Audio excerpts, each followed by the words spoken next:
Hello everyone, I'm PhD Professor Antonio Sandu from Stefan Mare University from Suceava, Romania.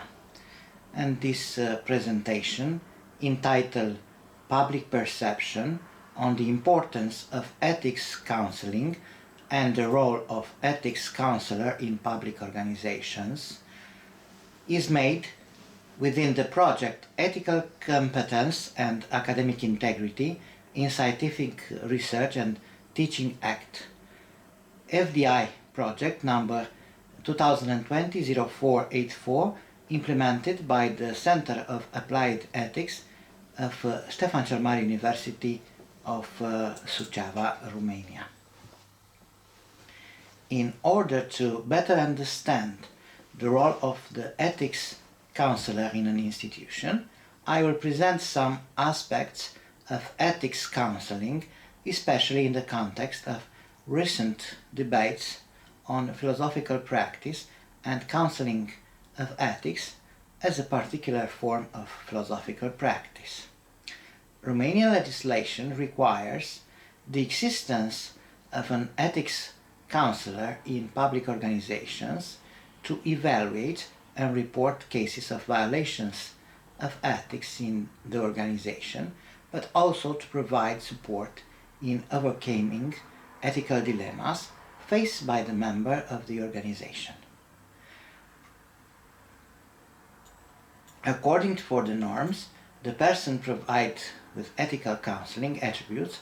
offer consultancy and assistance to civil servants, monitoring the application of the provision of the Code of Conduct of the civil servants, and draw up quarterly reports on the observance of the norms of conduct by the civil servants. Of course, there are many number of good practice guidelines for ethics counselors. There are models that they should apply in ethics counseling, but there are no regulation on the training of ethics counselors, for example. National public authorities, but also local ones, the public administrators, are generally concerned with the training of ethics counselors when they exist. There is only the obligation and formal appointments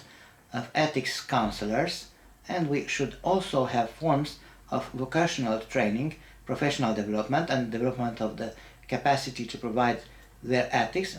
advice and counseling. Although the existence of the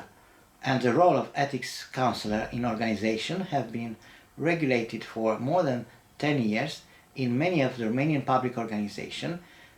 his activity is held at the level of form without content, the ethics counselor being generally a person appointed from the Human Resources Department whose attributes are established in the job description, but whose activity is little known by the member of the organization.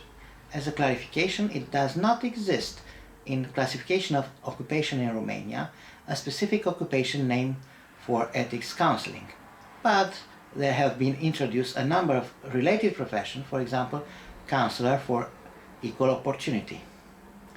The principles that should govern the activity of an ethics counselor would be the rule of law and the supremacy of the Constitution, the priority of the public interest, ensuring equal treatment of citizens before public authority and institution, professionalism, impartiality and independence of the civil servant, moral integrity, freedom of thought and expression, honesty and fairness, openness and transparency. An ethical consulting activity at the level of the organization should also include the development of the organizational culture in the sense of implementing ethics in the organization, in the sense of identifying its own constitutive value which lead to the emergence of very organization. The research we made aims to assess public perception of ethics in organization, and in this paper we present the results of the research conducted in northeastern region of Romania in October-November 2019 on a representative sample of 700 people from the studied region.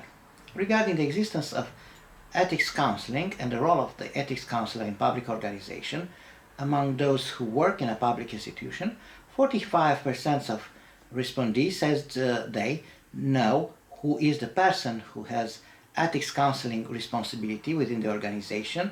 in which they work, and 55% say they do not know who this ethics counselor is and what is his very activity. So I address my colleagues from the Association of Philosophical and Ethical Counselors with the invitation to get more actively involved in the development of their own profession, not only that of philosophical counselor, but especially of the ethics counselor, for which there is already a normative framework. Here I would like to personally invite my colleagues within this association to cooperate for creating public policies for the development of institutional ethics and especially of ethics counseling and consultancy in public administration, but also in private organization. The existence of such ethics counselors may also be necessary in corporation, in companies that also needs to respect integrity, confidentiality, transparency and all other ethical